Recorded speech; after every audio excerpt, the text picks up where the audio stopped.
They say a mother's love knows no bounds, but what they don't tell you is how that boundless love can become your prison. I'm Lillian. I'm 61 years old, and for the first time in my life, I'm telling my story. Not because I want sympathy, but because silence has been my companion for far too long. The soup was still steaming when it hit the wall. Hot liquid splashed across my kitchen, the same kitchen where I'd made thousands of meals, where I'd bandaged scraped knees, where I'd celebrated every small victory of motherhood. But that Tuesday afternoon, as porcelain shattered against the pale yellow paint I'd chosen so carefully years ago, something inside me shattered too. You ruined everything. Michael's voice cut through me like glass. My son, my only child, my reason for breathing for 28 years, stood there with his fists clenched, his face twisted with a rage I didn't recognize. Everything! My whole life! The soup had lacked pepper. That's all. Just pepper. But we both knew it wasn't about the soup. I stood there, hot broth dripping from my blouse, tiny burns stinging my forearms, and all I could think was, when did my baby learn to hate me this much? You see, I raised Michael alone after his father walked out when he was 3. David left on a Sunday morning, said he needed space to find himself, and took half our savings to do it. I never saw him again, never received a single child support payment, never got so much as a birthday card for Michael, but I told myself it didn't matter. I told myself love would be enough. For 25 years, I believed that lie. I worked 2 jobs, cleaning offices at night after my day shift at the insurance company, just to keep us afloat. My hands were raw from chemicals.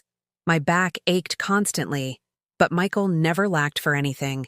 Good clothes, school supplies, birthday parties, Christmas mornings filled with gifts I'd saved months to buy. I attended every parent-teacher conference, every school play, every soccer game where he sat on the bench. "You did good, Mama," he used to say, hugging my legs when I'd come home exhausted. "You're the best mama in the world." When did that little boy disappear? When did he become this stranger who looked at me like I was his enemy? Standing in my destroyed kitchen that day, watching him storm out without even checking if I was hurt, I felt something die inside me. Not love. That stubborn thing kept beating in my chest like a wounded bird. What died was hope. Hope that things would get better. Hope that my sacrifices mattered. Hope that one day he'd look at me and see not a burden, but the woman who gave up everything for him. The neighbors must have heard the shouting. Mrs. Patterson next door had been giving me sympathetic looks for months, ever since Michael moved back in after losing another job. "It's hard when they boomerang home," she'd whisper over the fence. But she didn't know about the daily criticisms, the way he'd roll his eyes when I spoke, the way he'd invite friends over and introduce me as the landlord. After he left that day, I sat on my kitchen floor picking up pieces of the blue ceramic bowl, the same bowl I'd fed him from when he was small, with little ducks painted around the rim. Each fragment cut a little deeper, not my fingers, but my heart. That's when I realized I'd been holding my breath for years, waiting for him to become the man I'd raised him to be. But maybe, just maybe, I'd been raising him all wrong. If you're watching this, and you've felt invisible in your own home, if you've given everything and received nothing but blame in return, please subscribe to our channel. We're trying to reach 1,000 subscribers, and knowing you're there gives me strength to keep sharing these stories. Comment and tell me what city you're watching from. I'd love to know I'm not alone in this. The truth is, that soup incident wasn't the beginning of my pain. It was just the moment I could no longer pretend everything was fine. But sometimes, rock bottom is the foundation you need to build something better. Sometimes, the silence that hurts the most is the one that finally teaches you to find your voice. The silence that followed the soup incident stretched for 3 days. 3 days of Michael coming and going like I was invisible, like I was just another piece of furniture in the house I'd worked my fingers to the bone to keep. He'd raid the refrigerator, leave dirty dishes in the sink, use my car without asking, and act like I wasn't even there. But I noticed everything. I always had. I noticed how he'd answer his phone with a bright, cheerful voice when his friends called, but couldn't manage a good morning for me. I noticed how he'd spend hours getting ready to go out, showering with my expensive shampoo, using my good towels, wearing clothes I'd bought him, but wouldn't even look me in the eye when I tried to ask about his day. Most painful of all, I noticed how he'd talk about me to others. Yeah, I'm stuck living with my mom right now, I heard him tell someone on the phone, his voice dripping with embarrassment. It's temporary, obviously, just until I get back on my feet. You know how it is with single moms. They get all weird and clingy when you try to be independent. Clingy. That word hit me like a physical blow. Me, the woman who'd encouraged him to study abroad in college even though it meant being alone for months. Me, who'd celebrated when he got his first apartment, even helped him pack and move his things. Me, who'd bitten my tongue 100 times when I wanted to give advice, who'd learned to ask, "How can I help?" instead of, "Why don't you try?" Clingy. His girlfriend Sarah started coming around more often after that. She was 24, pretty in that effortless way young women are, with long blonde hair and a laugh that reminded me painfully of my own at that age. But there was something in her eyes when she looked at me, not disrespect exactly, but a kind of amused tolerance, like I was a quirky relative who had to be endured. "Your mom is so involved," I heard her tell Michael one evening while I was washing dishes. They thought I couldn't hear them from the living room, but the walls in my little house had never been thick. "Tell me about it," Michael replied. "She acts like she owns me or something, always asking where I'm going, when I'll be back. It's suffocating." Suffocating. Another word that cut deep. I'd raised him to be independent, to think for himself, to chase his dreams. But somewhere along the way, my love had become a weight around his neck instead of wings beneath his feet. How had that happened? When had caring become controlling? When had worrying become suffocating? Sarah would sit at my kitchen table, the same table where I'd helped Michael with homework for 12 years, and act like she was doing me a favor by acknowledging my existence. She'd offer to help with dinner in that patronizing way people do when they think you're incompetent, then rearrange my spice rack to make it more efficient. "Mrs. Morrison," she'd say with that sweet, condescending smile, "you really should get Michael to help you around the house more. It's not fair for you to do everything." As if I hadn't been trying to get him to help for months. As if I hadn't bought him a chore chart at 25 years old, thinking maybe visual reminders would work. As if I hadn't given up asking because every request turned into an argument about how I was treating him like a child. The worst part was watching how he acted around her. Attentive, considerate, thoughtful. He'd remember she liked her coffee with 2 sugars and no cream. He'd ask about her day and actually listen to the answer. He'd hold doors for her, compliment her outfit, thank her for little things. All the courtesy and kindness I'd taught him, displayed for everyone except me. One evening, I made his favorite meal, pot roast with carrots and potatoes, the same recipe his grandmother had taught me when he was born. I'd planned it for days, shopping carefully for the best cut of meat I could afford, letting it cook slowly all afternoon until the whole house smelled like home. When he came to the table, he took one look at the plate and sighed. "Mom, you know I'm trying to eat healthier. This is so heavy." Sarah nodded sympathetically. "Maybe something lighter next time? Like a salad or grilled chicken?" I stood there holding the serving spoon, looking at the meal I'd spent all day preparing, and felt something crack inside my chest. Not break. That would have been cleaner. This was a slow, grinding crack, like ice shifting on a lake before it gives way completely. "Of course," I managed to say. "I'll remember that." But I knew I wouldn't get the chance. Because the way they looked at each other across my table, the way they spoke about future plans that never included me, the way Sarah talked about, "when you get your own place," like it was inevitable and soon, I understood that my time as the most important woman in my son's life was over. Maybe it had been over for years, and I'd just been too afraid to see it. That night, after they left to go to a movie, another activity they didn't invite me to join, I sat alone in my kitchen, staring at 3 plates of untouched pot roast. The silence felt different now, not peaceful, like the quiet evenings I'd once treasured. This was the silence of abandonment, of being left behind by the very person I'd spent my life putting first. I wrapped the leftovers carefully, knowing they'd sit in the refrigerator until they spoiled, knowing I'd eventually throw them away untouched, knowing this was probably the last time I'd cook his favorite meal, because somewhere between raising a son and losing myself, I'd become the villain in my own story, and I didn't even know how it happened.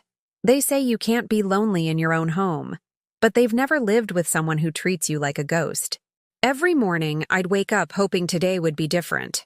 Today, Michael would smile at me over breakfast. Today, he'd ask about my work. Today, he'd remember I existed. Instead, I became a servant in my own house. "Mom, can you pick up my prescription?" He'd call out without looking up from his phone.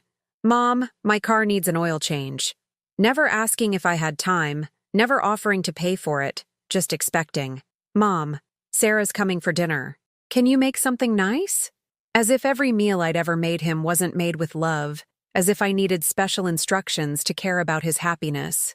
I started keeping a mental list of everything I did for him, not to throw it back in his face, but to convince myself I still mattered. Monday, dropped off his dry cleaning. Tuesday, waited 2 hours at the DMV to renew his registration because he forgot. Wednesday, grocery shopping for foods he liked, avoiding things I wanted because they're too expensive, Mom. But the list that really mattered was the other one. The things he didn't do, didn't say thank you, didn't ask how my day was, didn't notice when I was tired or sick or sad, didn't remember my birthday until 3 days later, and then acted like I was being dramatic for caring. "It's just a birthday, Mom. You're too old to make a big deal about stuff like that." Too old. At 61, I was too old to want acknowledgement, too old to deserve celebration, too old to matter. The breaking point came on a rainy Thursday evening in October. I'd been fighting a cold for days, running on nothing but determination and cough drops, but I still stopped at the store after work to buy ingredients for Michael's favorite comfort food, chicken and dumplings. My throat was raw, my head pounded, but I thought maybe if I made something special, we could have one of those conversations we used to have. I spent 2 hours in that steamy kitchen, rolling dumpling dough with hands that shook from fever, stirring the pot with aching arms, tasting and adjusting until it was perfect. The whole house smelled like love, like the home I'd tried so hard to create for us. When Michael walked in with Sarah and 2 of his friends I'd never met, I was setting the table for 2. I hadn't known about the guests. "Oh," I said, looking at my small pot that would barely feed 1 person properly, let alone 5. "I didn't know." "Can't you just make more?" Michael asked, not even introducing me to his friends. "We're really hungry." Sarah looked at me with that pitying expression she'd perfected. "Maybe we should just order pizza instead. It might be easier." Easier for whom? Easier than acknowledging that I'd spent hours making something special? Easier than saying, "Thank you, Mom, but we should have told you we were bringing people?" But the worst part wasn't Sarah's condescension. It was watching Michael's face as she spoke. Relieved. He was relieved that she'd given him an out, that he wouldn't have to eat his sick mother's cooking in front of his cool friends. "Yeah, pizza sounds good," he agreed quickly. "Mom, you should probably rest anyway." "You look terrible." I stood there in my kitchen, surrounded by the smell of chicken and dumplings, holding a ladle in my trembling hand, and I felt something inside me just stop. Not break, not crack. Stop, like a clock when its battery dies. They ordered pizza without asking what I wanted. They ate it in the living room, laughing and talking about people I didn't know, making plans for places I'd never be invited. And I went to bed without dinner, listening to their voices drift up through my bedroom floor like echoes from a life I was no longer part of. The next morning, Michael's friend Jake, a nice boy with kind eyes, stopped me as I was leaving for work. "Mrs. Morrison," he said quietly, "that dinner last night smelled amazing. My grandmother makes chicken and dumplings, and yours smelled even better." I almost cried right there on my front porch. This stranger, this boy I'd met for 5 minutes, had noticed something my own son couldn't see. "Thank you," I whispered. "That means more than you know." But Jake's kindness only made Michael's indifference hurt worse. If a stranger could see I'd made an effort, if he could appreciate the love I'd stirred into that pot, why couldn't my own child? The answer came to me slowly, in fragments, like pieces of a puzzle I'd been afraid to solve. Michael didn't see my efforts because he'd learned not to. Somewhere along the way, my love had become wallpaper to him, always there, never noticed, only important when it wasn't. I'd trained him to take me for granted by never letting him experience what life would be like without me. Every mess I cleaned up for him, every problem I solved, every comfort I provided without being asked, I'd taught him that mothers were invisible forces that made life smooth and easy. And now, at 61, I was reaping what I'd sown. I'd raised a man who couldn't see me because I'd spent 28 years making sure he never had to. That weekend, Sarah brought her mother over for brunch. Patricia was my age, polished and elegant in a way I'd never been. With perfectly styled silver hair and clothes that probably cost more than I made in a month, she looked at my modest home with barely concealed disdain, like she was cataloging every flaw for later discussion. "Sarah tells me you've been so generous, letting Michael stay here while he gets back on his feet," Patricia said with that particular tone wealthy people use when they think they're being diplomatic. "It must be difficult having your space invaded at this stage of life." Stage of life. As if I was already dead, just waiting for someone to notice. Michael laughed. Actually laughed at his future mother-in-law's insult. "Mom doesn't mind. She likes having someone to take care of." "Don't you, Mom?" They all looked at me expectantly, waiting for me to smile and agree, to play the part of the grateful mother who lived only to serve others. And for a moment, I almost did. The old Lillian would have smiled and offered them more coffee and asked Patricia about her work and pretended everything was fine. But something had shifted inside me. Maybe it was the fever. Maybe it was exhaustion. Maybe it was just too many years of being invisible. Whatever it was, I looked at my son, really looked at him, and said something that surprised us both. "Actually, I do mind. I mind very much." The silence that followed was deafening. Michael's face went red. Sarah's mouth fell open, and Patricia raised one perfectly sculpted eyebrow like I'd just committed some social crime. "Mom," Michael said through gritted teeth, "can I talk to you in the kitchen?" But I was already walking away, leaving them to sit with the truth I'd finally spoken aloud. I minded. I minded being taken for granted, ignored, and treated like help in my own home. I minded, and for the first time in 28 years, I'd said so. The kitchen conversation that followed my confession was brutal in its quiet fury. Michael closed the door behind us like he was trapping an animal, his face twisted with an anger I'd seen building for months but never understood. "What the hell was that?" he hissed, keeping his voice low so Sarah and her mother wouldn't hear. "You embarrassed me in front of Patricia. Do you have any idea how that makes me look?" How it made him look, not how it made me feel. Not whether I was okay or tired or drowning in my own home, just how his mother's honesty reflected on him. "I was just being truthful," I said quietly, my hands shaking as I gripped the counter. "I do mind, Michael. I mind a lot of things." "Like what?" he demanded, crossing his arms like he was preparing for battle. "Like having a roof over your head? Like having someone to cook for? This is what you wanted, isn't it?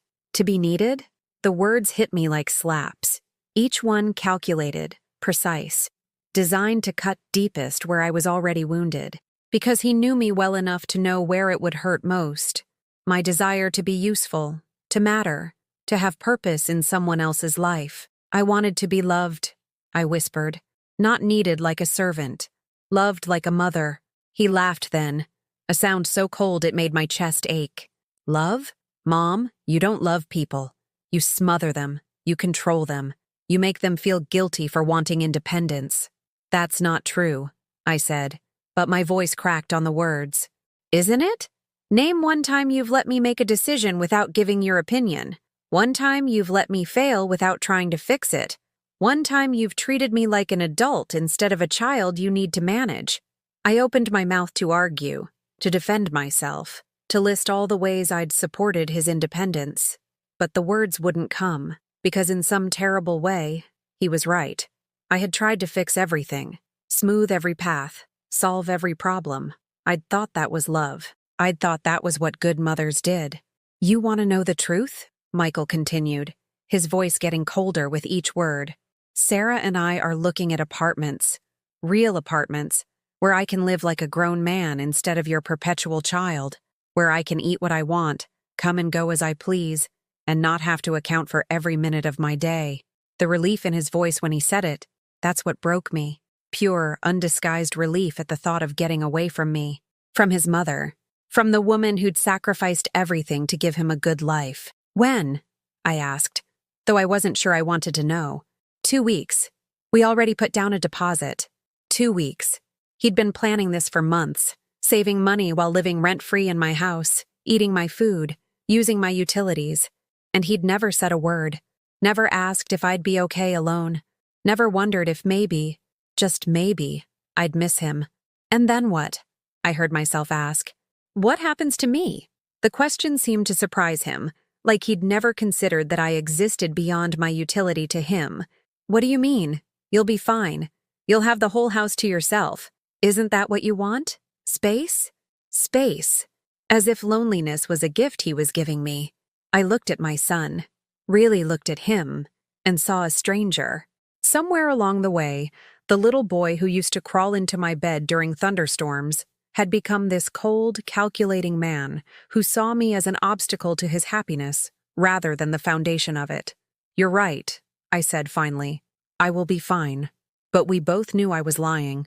That night, after they left, taking their laughter and their plans and their future with them, I sat alone in my living room and faced the truth I'd been avoiding for months.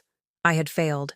Not as a mother in the traditional sense, but as a human being trying to love another human being. I'd loved so hard, so desperately, so completely that I'd suffocated the very thing I was trying to nurture. I walked through my house like a ghost, seeing it through new eyes. The refrigerator covered with Michael's school pictures, report cards, achievement certificates, a shrine to a son who couldn't wait to escape me, the living room arranged around his comfort, his TV shows, his friends.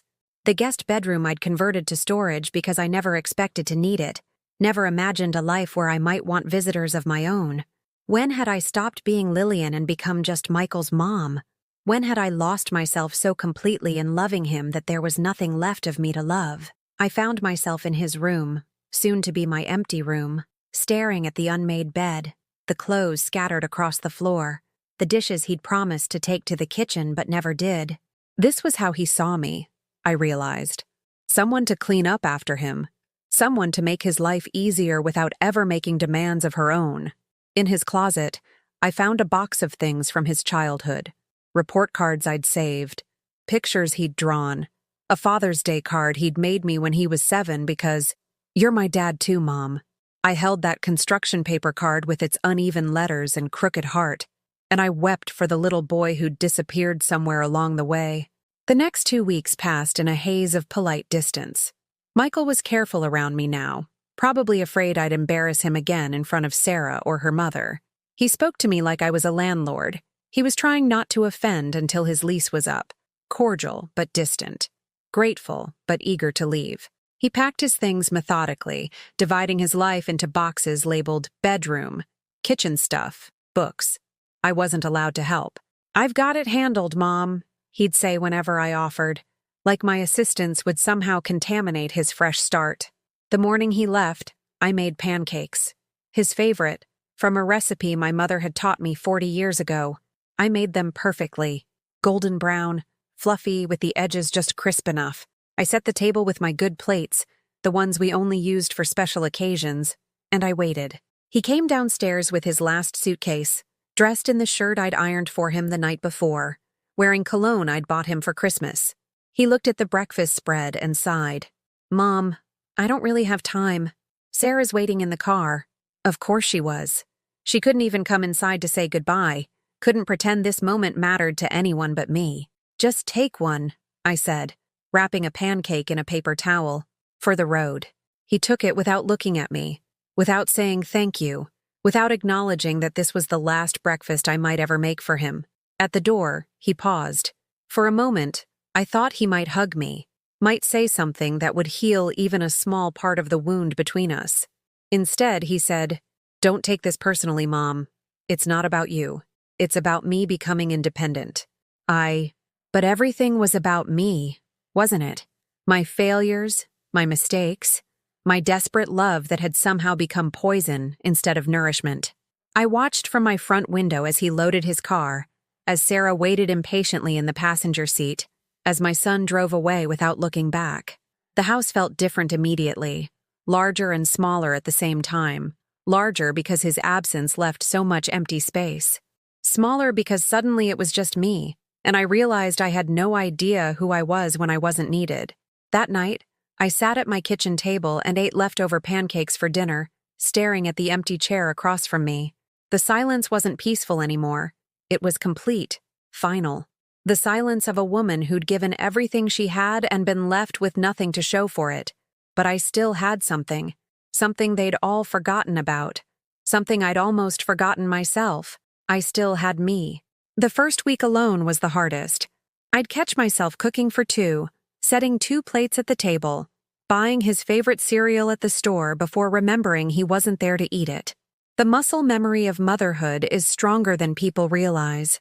It lives in your bones, in your reflexes, in the way you automatically reach for the bigger cart at the grocery store, even when you're only shopping for one. But somewhere in that second week, something shifted. I was sitting in my living room now, drinking coffee at 10 in the morning because I could, because there was no one to judge me for being lazy, when I noticed something I hadn't seen in months. Sunlight.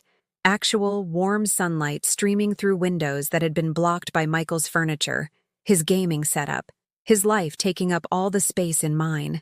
I moved his chair, just like that. I moved it across the room and suddenly I could see my garden from where I sat. When had I stopped looking at my own garden? When had I forgotten that I'd planted those roses, nurtured those tomatoes, created that small patch of beauty in my backyard? That afternoon, I did something I hadn't done in years. I went outside and worked in my garden. My hands remembered the feel of soil, the gentle way to coax weeds from around delicate roots. As I worked, I found myself talking, not to anyone, just talking out loud to the plants, to the air, to myself. "You're looking a little peaked," I told my hydrangeas. "But we can fix that. We can fix a lot of things." The sound of my own voice, saying what I wanted to say without filtering it through someone else's needs, was strange, liberating. When had I last expressed an unguarded thought? That night, I made dinner, just for me. Not Michael's favorite, not something quick and easy because he was impatient. I made what I wanted. Salmon with lemon and herbs, roasted vegetables, a glass of wine that I'd been saving for a special occasion that never seemed to come. I ate slowly, tasting every bite, reading a book propped against the salt shaker. It was the most peaceful meal I'd had in years.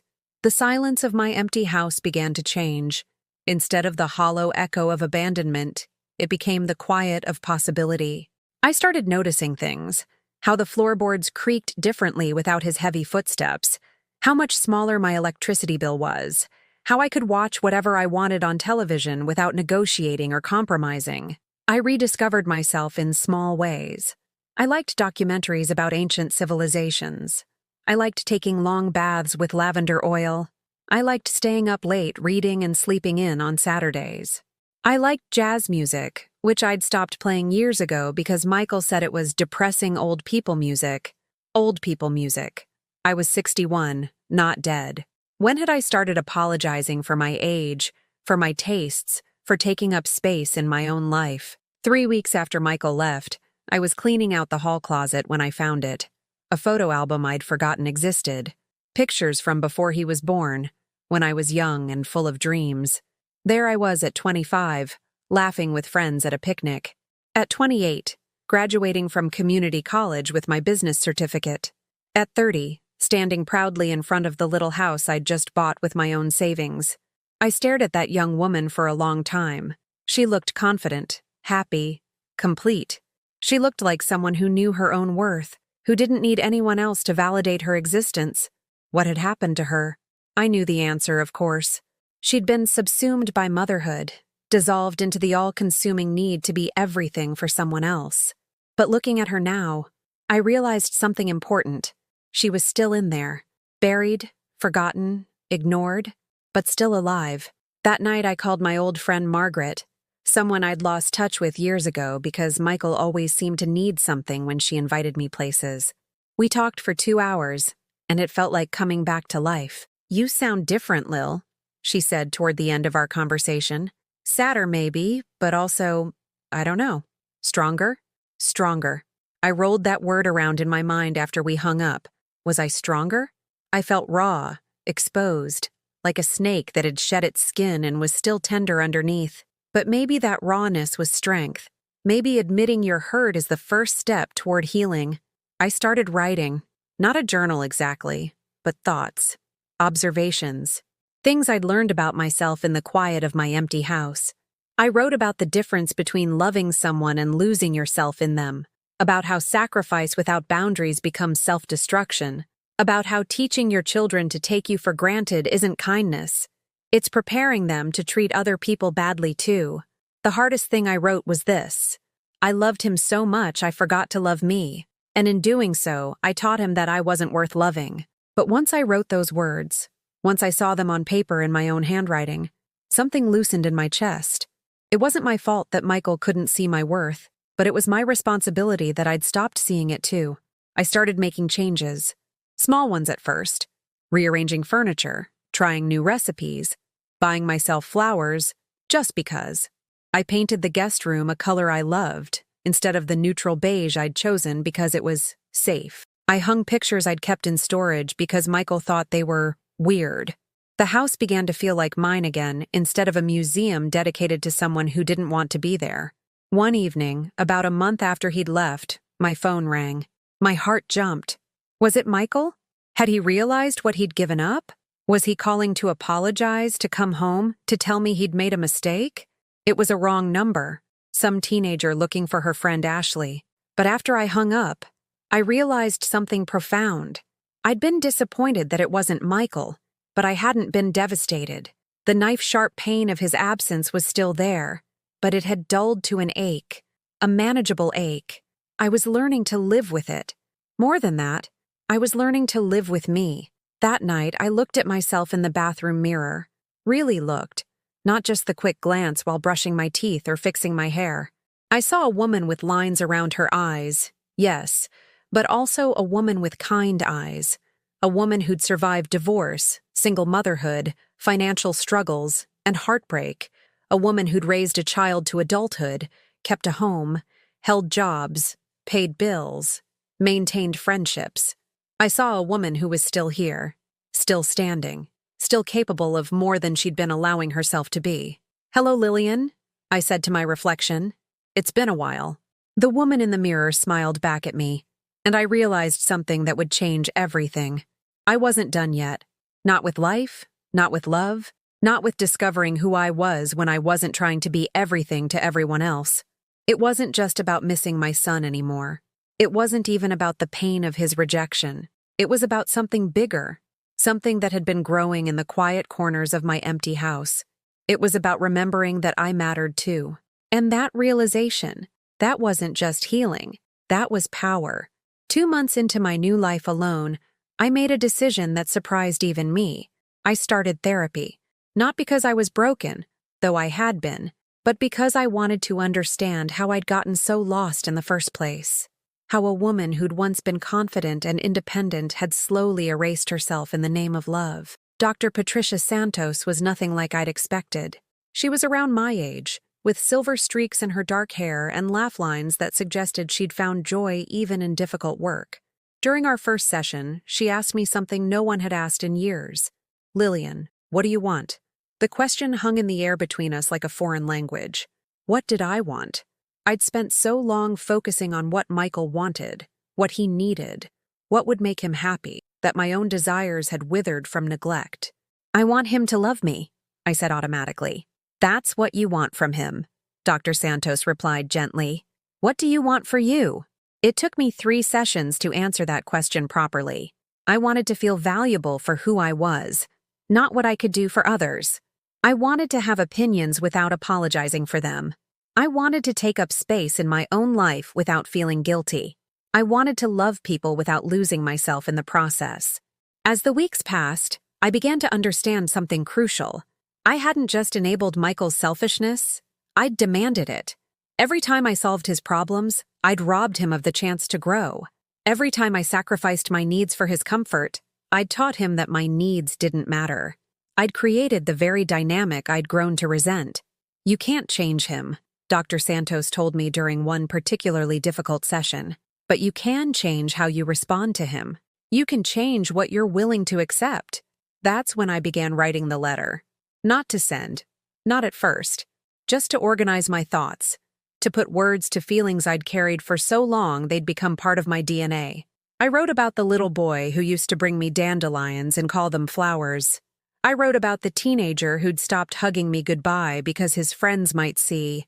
I wrote about the man who'd taken my love for granted until it felt worthless even to me. But mostly, I wrote about me.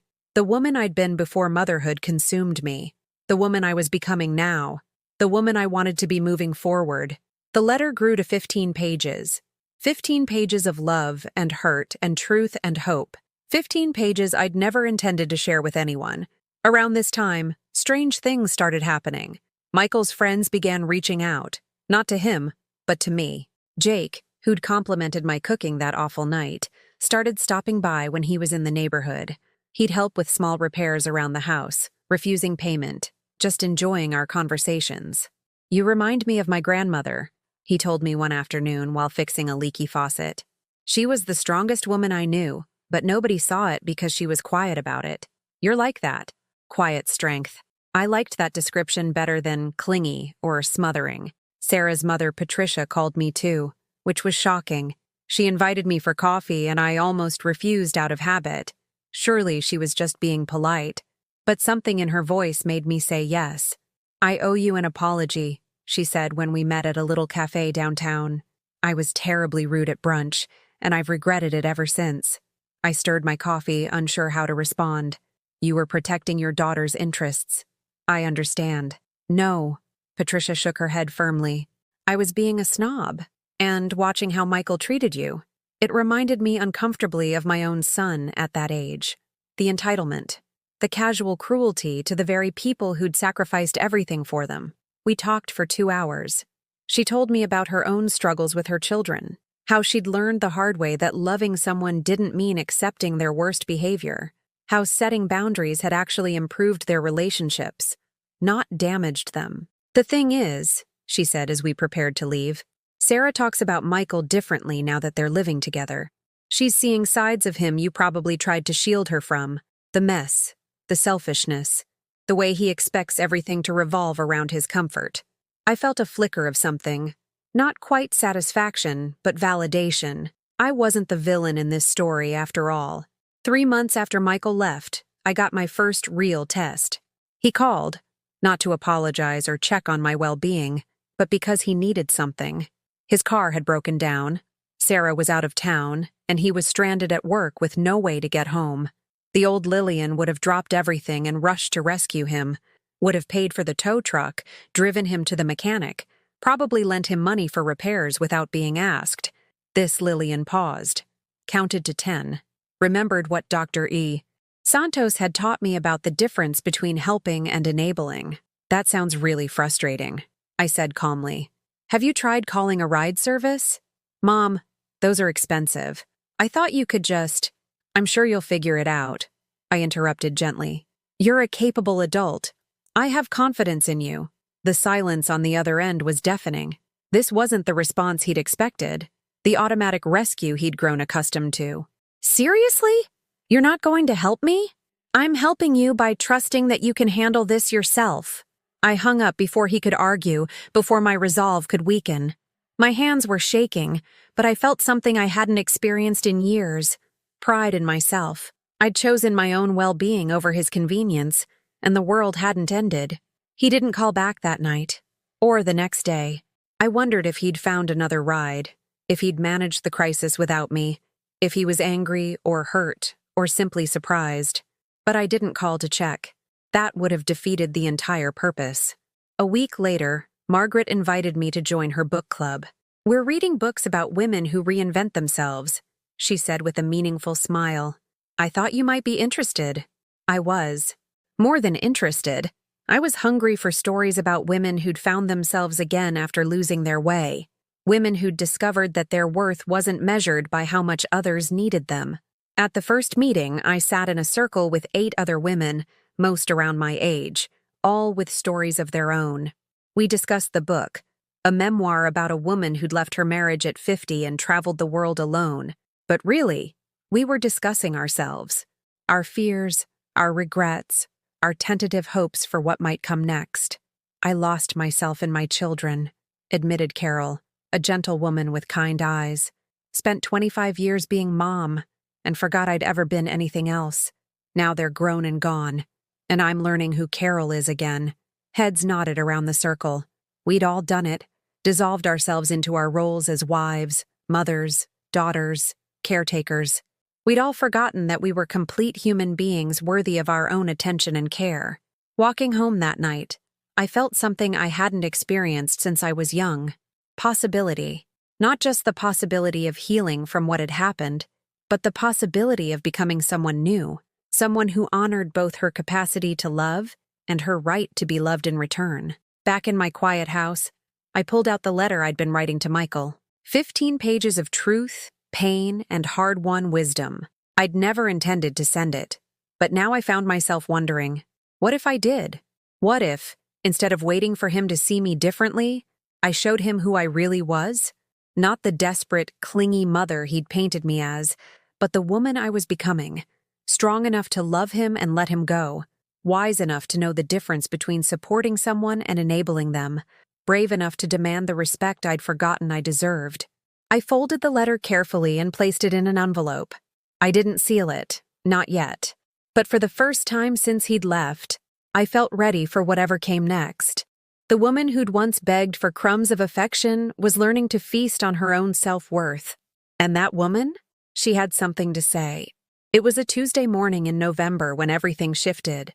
I was in my kitchen, my sanctuary now, rearranged exactly how I liked it, making coffee for one and reading a novel I'd been savoring slowly, when I heard the familiar sound of a car door slamming in my driveway. Through the window, I saw Michael's car, but something was different about the way he moved as he approached my door. His usual confident stride was gone, replaced by something that looked almost defeated. He didn't knock. He still had his key, of course, and he used it like he'd never left, like the past 4 months of silence hadn't happened. The old Lillian would have jumped up, smoothed her hair, started making him breakfast. This Lillian stayed seated, marked her place in her book, and waited. "Mom." His voice carried a note I hadn't heard in years, uncertainty. "I'm in the kitchen," I called back, not moving to greet him. Let him come to me for once. When he appeared in the doorway, I was struck by how different he looked. Thinner, with dark circles under his eyes and a rumpled shirt that suggested he'd slept in it. This wasn't the confident young man who'd walked out of my life 4 months ago. "Can I sit down?" he asked, and there was something almost childlike in the request. I gestured to the chair across from me, the same chair where he'd eaten countless breakfasts, where he'd done homework, where he'd announced his plans to leave. Now he sat there looking smaller somehow, diminished. "Sarah left," he said without preamble. "She moved out yesterday. Took her ring with her." Ring. So there had been an engagement I hadn't been told about. Another milestone in his life that I'd been excluded from. "I'm sorry," I said. And I meant it. Not because I wanted him to stay with Sarah. I'd never particularly liked her. But because I could see he was hurting. And despite everything, he was still my son. "Are you?" he asked, looking up at me with eyes that were red-rimmed and exhausted. "Are you really sorry? Or are you thinking I told you so?" The question hung between us like a challenge. The old Lillian would have rushed to reassure him, would have immediately offered comfort and denied any vindictive thoughts. But I'd learned the value of honesty, even when it was uncomfortable. "I'm sorry you're in pain," I said carefully. "But I'm not sorry she's gone. She never respected me, and you let her treat me badly in my own home." He flinched as if I'd slapped him. "Mom, she was rude," I interrupted. "And you were okay with that because it was easier than standing up for me." Michael stared at me like I was speaking a foreign language. This directness, this willingness to name uncomfortable truths, was new to him. He'd gotten used to a mother who swallowed her feelings to preserve his comfort. "I lost my job too," he continued, his voice barely above a whisper. "Last week. Budget cuts, they said. Last hired, first fired. That's difficult," I acknowledged. "What's your plan?" "My plan?" He looked at me in bewilderment. "I don't know. I thought maybe I could come back here, just temporarily, until I get back on my feet again." There it was. The real reason for his visit. Not to apologize, not to check on my well-being after months of silence, but because he needed something, because his other options had dried up, and he was back to treating me like a safety net instead of a person. The old Lillian would have said yes immediately, would have already been mentally preparing his room, planning his favorite meals, grateful for any excuse to have him back in my life. This Lillian looked at him, really looked at him, and felt something she'd never experienced before. Clarity. No, I said quietly. The words seemed to echo in the silence that followed. Michael's mouth fell open like I'd spoken in tongues. No, he repeated. Mom, I don't have anywhere else to go. That's not my problem to solve anymore. But I'm your son. The desperation in his voice was raw, real. Family helps family. Family respects family, I replied, my voice steady despite the way my heart was hammering. Family doesn't disappear for 4 months and then show up only when they need something. I watched him process this, saw the moment when he realized that his usual tactics weren't going to work. The mother he'd left behind, the one who absorbed his anger, who fixed his problems, who accepted whatever scraps of affection he threw her way, wasn't there anymore. I don't understand, he said, and for the first time in years, he sounded genuinely confused rather than just frustrated. You always said your door was always open. You always said you'd be here for me no matter what. I am here for you, I said, but not as a solution to problems you need to solve yourself, not as someone to blame when life gets hard, not as a convenience you can ignore until you need something. I reached into the drawer beside me and pulled out the letter. 15 pages of everything I'd never been able to say to his face. I placed it on the table between us. Read this, I said. All of it. Then we can talk about what kind of relationship we want to have going forward. Michael picked up the letter like it might bite him. What is this? It's everything I never said because I was afraid of losing you. Everything I should have said years ago. It's the truth, Michael. About me, about you. About what we became instead of what we should have been. He started reading there at my kitchen table, and I watched his face change as he worked through the pages. Confusion gave way to discomfort, then to something that might have been shame. When he got to the part about the soup incident, where I'd written about how his words had shattered something inside me that I'd been pretending was still whole, his hands started to shake. Mom, I didn't realize... Keep reading, I said gently but firmly. By the time he reached the end, where I'd written about learning to love him by letting him go, about discovering that my worth wasn't measured by how much others needed me, tears were streaming down his face. I'm a horrible person, he whispered. No, I said, and I meant it. You're a person who was loved so completely that you never learned how to appreciate it. You're someone who was given so much that you never understood its value. That's not entirely your fault. I taught you to take me for granted. He looked up at me with eyes that reminded me suddenly of the little boy he'd been. How do I fix this? How do I fix us? The question I'd been hoping to hear for months. But now that it was here, I realized the answer wasn't simple. I don't know if we can fix us, I said honestly. But you can start by learning to fix yourself. You can start by taking responsibility for your own life instead of looking for someone else to blame when things go wrong. But where will I go? What will I do? I don't know, I said, but I know you'll figure it out. You're intelligent, capable, and educated. You have options. You've just never had to explore them because someone was always there to catch you when you fell. Michael sat in my kitchen for another hour, reading the letter again, asking questions I tried to answer honestly. When he finally left, he didn't storm out like he had 4 months ago. He hugged me, awkwardly, tentatively, like he wasn't sure he had the right to anymore. I love you, Mom, he said at the door. I know I've been terrible at showing it, but I do love you. I love you too, I replied. But I love me now too, and I won't go back to the way things were. As I watched him drive away, I felt something I'd never experienced before. Peace with uncertainty. I didn't know what would happen next, whether he'd learn to value our relationship or whether this was goodbye. But for the first time in 28 years, I was okay with not knowing, because I'd finally learned the difference between loving someone and losing yourself in them.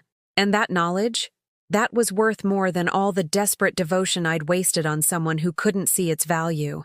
I was done being invisible in my own life. Done apologizing for taking up space. Done accepting crumbs when I deserved a feast of respect and genuine affection. I was done, and I was just beginning. 6 months later, I barely recognized my own life. Not because everything had changed dramatically. I still lived in the same house, worked at the same job, drove the same reliable Honda, but because I inhabited my life differently.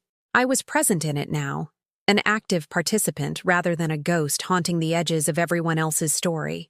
Michael did figure things out, just as I'd known he would. He found a job, not the prestigious position he felt he deserved, but honest work that paid his bills.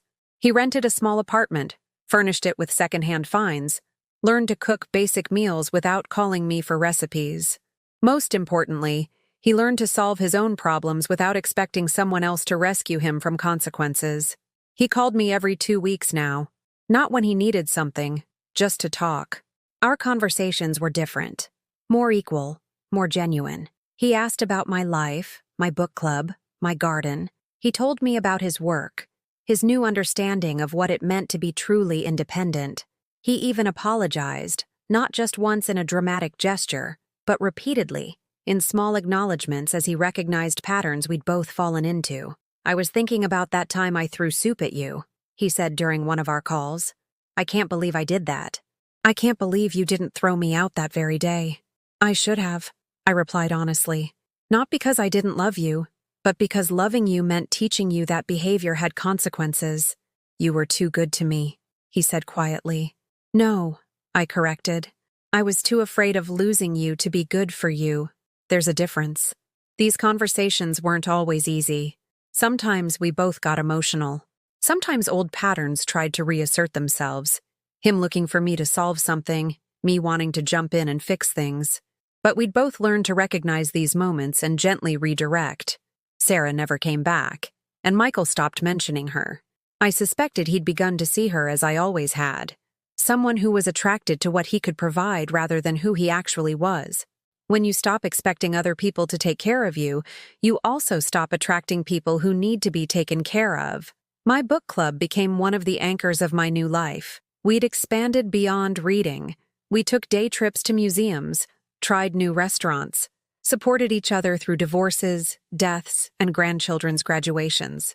I found myself becoming the person others came to for advice, not because I'd learned to fix everyone's problems, but because I'd learned to listen without trying to solve. "You have such a calming presence," Margaret told me one afternoon as we walked through the botanical gardens. "There's something different about you, Lil. You seem settled, content with yourself in a way you never were before." Content? Yes, that was exactly right.